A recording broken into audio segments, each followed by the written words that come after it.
My guest, Republican City Councilman Kevin Faulconer, was the top vote getter in the election with more than 44% of the vote. Congratulations. Well, thank you. It's Well, good to be back. welcome back.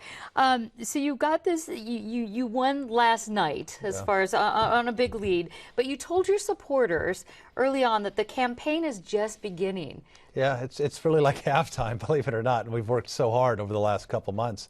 But now we're in a runoff election. And so you can't take anything for granted. I certainly won't. I learned that a long time ago in campaigns. But I'm excited about the runoff. I'm excited about taking our message out to San Diegans and continue to push very, very hard. Are you confident the same results will happen in the runoff election? Oh, we're gonna work very hard to try to make those results happen. But I don't take anything for granted. And we've all put in a lot of work. Appreciate all of the work my candidates did up to this point. But I'm going to be out there talking just what we've been doing, knocking on doors, making phone calls, talking about the need to continue the reforms at City Hall so we have the dollars to reinvest back into our neighborhoods. I have 7 years of experience on the council doing that, and I think that's going to give me a leg up. Let's talk a little bit more about that. The top three challengers, all Democrats, and you as well, your opponents, were very aligned on some of the major issues like neighborhoods and jobs and infrastructure. So how do you plan to separate yourself from David Alvarez in this general election? Well, we will have some differences, and we'll talk about those. But right now, particularly, I'm very strong on the issue of continuing the reforms at City Hall. I'm a supporter of competition for city services to save dollars so we can pave our streets and do the things that we're supposed to do. I'm a strong supporter of pension reform, and somebody that knows that we have to make the tough decisions at City Hall so we have those dollars for our parks, for our libraries, for our neighborhoods. This city got into a lot of trouble years back because they weren't doing the right things with our tax dollars and putting them into neighborhoods. I've built my career on the council on making those tough decisions, and that's exactly what I'm going to do as mayor to make sure we're doing the right things in all of our neighborhoods. Now, some campaign observers say that you've distanced yourself from the GOP, describing you as a social moderate, and say that you actually played both sides of the fence in this election. What is your response to that? I think people know that I crossed the aisle and I work very well with my colleagues. In fact, that's one of the things I'm probably most known for on the council.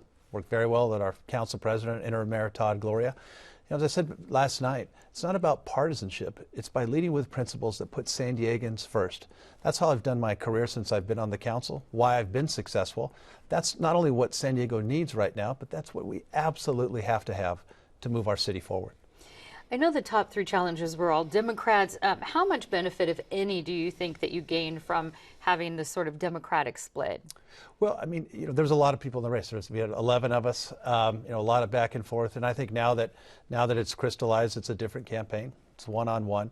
And I'm looking forward to the debates and going across the city again from, Rancho Bernardo down to San Ysidro. But I'm very proud of the experience, the record I bring to this, but also my ability to work with people to get that done. And I think that's what we need in our next mayor. Nathan Fletcher was also told like he was trying to split the fence as well. Will you pursue some of his supporters, in particular the white-collar unions that supported him during this election? I'm going to go out and talk to everybody that I can. I'm going to talk to business groups, environmental groups, San Diegans. I mean, all of us need to go out right now and we need to get as many votes as we can, but also it's about who has the best policies and the best track records to put San Diego forward. I think that person is me, but I'm looking forward to the next couple months and talking about it. Are there any new issues that you'll focus on in the runoff election? I'm going to really stay true to what we've been talking about because those are our pressing needs in this city. We have a real opportunity to get San Diego in a forward, and I'm very optimistic about it. But I'm optimistic about it if we continue to make those decisions at City Hall that say we're going to put neighborhoods first from a financial standpoint, and I will not allow our city to return to the financial mistakes of the past that put our neighborhoods in so much jeopardy. We weren't doing street repair. We weren't fixing our sewer and water mains, neglecting our parks. I'm not going to allow that to ever happen again. All right. Leading mayoral candidate Kevin Faulconer, thank you so much for joining us. Thank you for having me. Great to see you.